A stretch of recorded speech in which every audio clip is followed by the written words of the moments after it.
Calendar বলছে চলছে November মাস, আর বাংলায় কার্তিক শেষ হয়ে অগ্রহায়ণ। তবে এরই মধ্যে বেশ শিরশিরে শীত অনুভব করছে বঙ্গবাসী। শনিবার থেকে কমেছে তাপমাত্রা। ইতিমধ্যে মরশুমের প্রথম 20 ডিগ্রি সেলসিয়াসের নিচে নেমে গিয়েছে কলকাতার পারদ।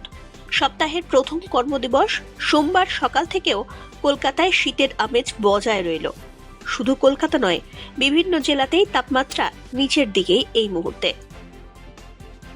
আবহাওয়াবিদরা বলছেন বাংলায় শীতের আমেজ শুরু হয়ে গিয়েছে।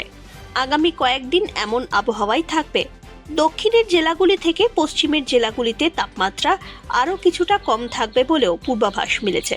তবে কলকাতা সহ দক্ষিণবঙ্গের কোনো জেলাতেই নতুন করে বৃষ্টির সম্ভাবনা নেই। তবে সকাল এবং রাতের দিকে ঘন কুয়াশার চাদরে ঢাকতে পারে বাংলা।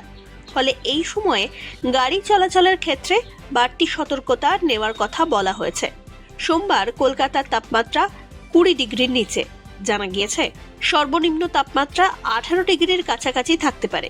শুধু তাই নয়, দক্ষিণবঙ্গের জেলাগুলিতেও তাপমাত্রা 2 থেকে 3 ডিগ্রি আরও কমতে পারে বলেও পূর্বাভাস দিয়েছে হাওয়া office.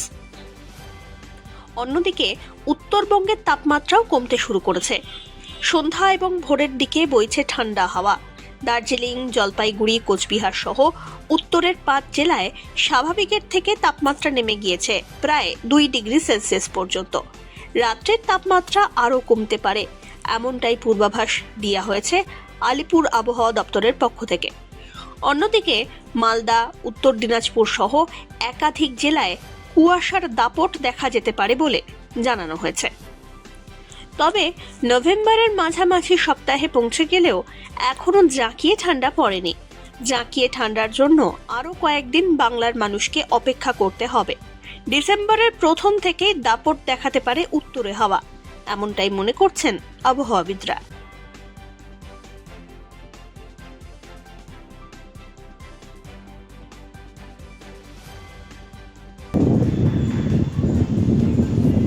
Bureau report, one India Bangla.